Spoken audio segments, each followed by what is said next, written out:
If your liberation needs a Muslim woman to undress, it isn't liberation, it's colonialism with better hashtags. Hijab is not a lifestyle accessory or a vibe.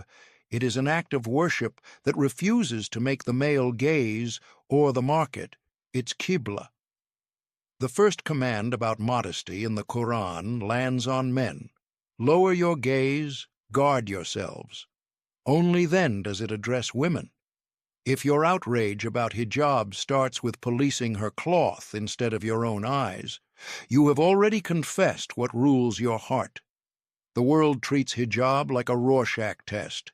Secular pundits see oppression, authoritarians see control, brands see new demographics.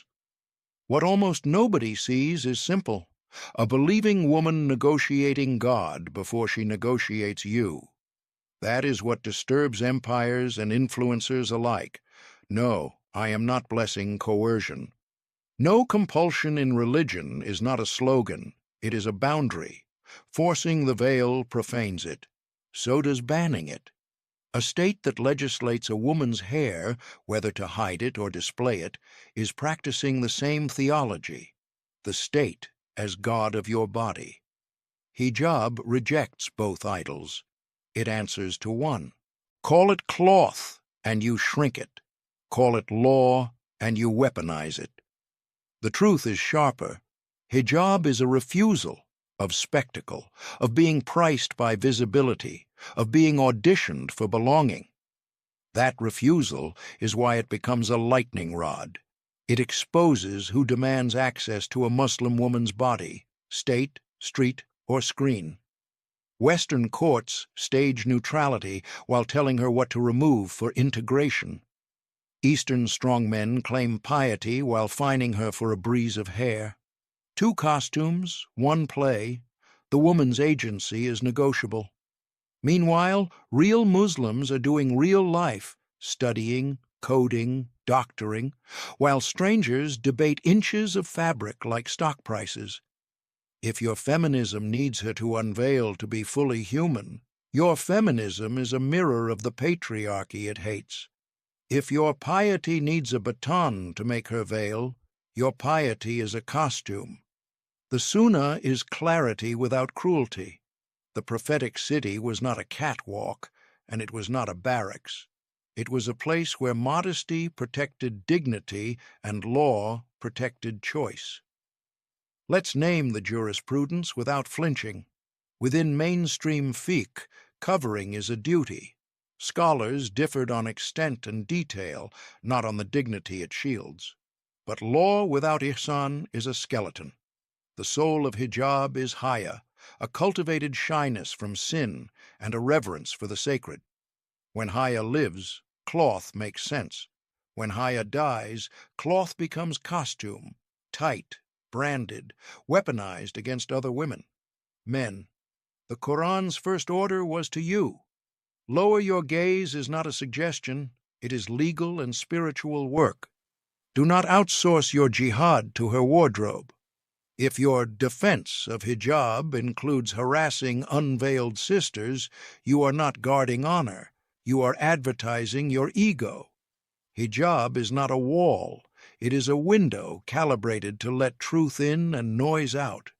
It makes space for intellect to speak without being taxed by voyeurism.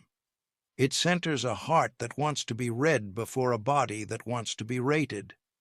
If you can't respect that grammar, the problem is not her sentence, it's your literacy. Media factories love the hijab controversy because it prints clicks. Frame her between extremes, riot police on one side, identity marketers on the other, and sell outrage as analysis. But the everyday math of hijab is quieter. A student who wants the exam proctor to see her mind. A surgeon who wants the operating room to contain fewer gods than germs.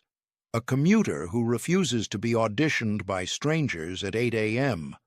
Islamophobia is not only slurs, it is policy that treats piety as a threat vector.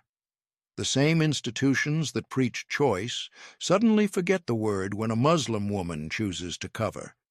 They quarantine her aspiration behind security and uniformity, as if excellence needed bare heads to circulate.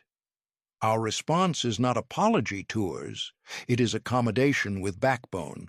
Make room in schools, clinics, labs. If your diversity stops at the edge of a scarf, your diversity is a costume. If your courage stops at defending her when it is inconvenient, your courage is a slogan. Spiritually, hijab is an architecture. It builds a sanctuary around intention so that worship can happen in public without becoming performance. It protects from the marketplace of constant comparison, a market where even grief is branded. In that bazaar, privacy is rebellion. Ḥayā is not fear of the body, it is reverence for the soul that wears it. Hijab disciplines attention, whose gaze matters, whose approval counts, who ultimately witnesses you. This is why a hijabi can be radiant without being displayed, powerful without being paraded. Her presence is not an invitation to appraise, it is a sign that value was settled elsewhere. Do not romanticize cloth. Bad character bleeds through silk, but do not lie about cloth either. It tutors the heart by training the limbs, the way prayer trains time and zakat trains wealth. Islam molds the inner by guiding the outer. Pretend otherwise and you will end up with slogans instead of saints. To the brothers who police women while binge-scrolling haram, your sermon is showing. If your modesty project begins with her sleeves and ends before your screen time, you are not defending Islam. You are delegating repentance. Start with your eyes, your DMS, your jokes with the boys. Sunnah without decency is cosplay. To the sisters, do not let anyone rent your piety for clout. If you cover, let it be for God. If you struggle, keep dignity. Do not let strangers turn your journey into public litigation. And to the community, make mosques where unveiled women are not treated like contraband and where hijabis are not treated like mascots. Both are violations of mercy. The Prophet built a community, not a costume party. In that city, people were called upward, not cornered for sport. If we cannot protect a Muslim woman from harassment, whether she veils or not, we have no business pronouncing on her sincerity. Protect first. Advise gently. Judge never. Between the baton and the billboard stands a believer. Authoritarians scream, "Cover or else." Secular managers whisper, "Uncover or else." Hijab answers both.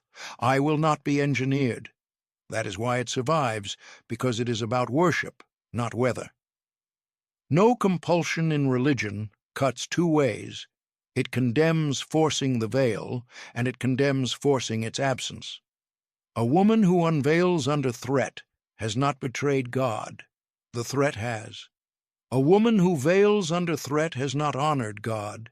The tyrant has stolen her prayer. Our duty is to create air where obedience can breathe, homes without mockery, campuses without suspicion, offices without penalties for piety. If you must choose, choose the conscience that keeps you human. Rage is not a madhab. Trend is not a mufti. Let your compass be tawhid. One Lord, one audience, one accountability. Then cloth becomes clarity, not a cage. Hijab, cloth, law, or lightning rod? My verdict, a banner of moral independence anchored in worship. Cloth is the medium, conscience is the message. Law can protect it or profane it. The lightning is noise around a simple yes, yes to God before yes to you. To governments, stop legislating hair. To employers and schools, accommodate without theater. To men, begin with your gaze. To our community, protect every sister from insult, whether she covers or not. To the world, if you want to know what freedom looks like, watch a Muslim woman keep her covenant in a storm. Final words, I refuse your ultimata. I will not praise bands that undress her or batons that dress her. I will not let your fear rewrite our fiqh, or your fetish rewrite our future. My loyalty is to mercy with backbone, and to a Lord who needs no permission slip to be obeyed.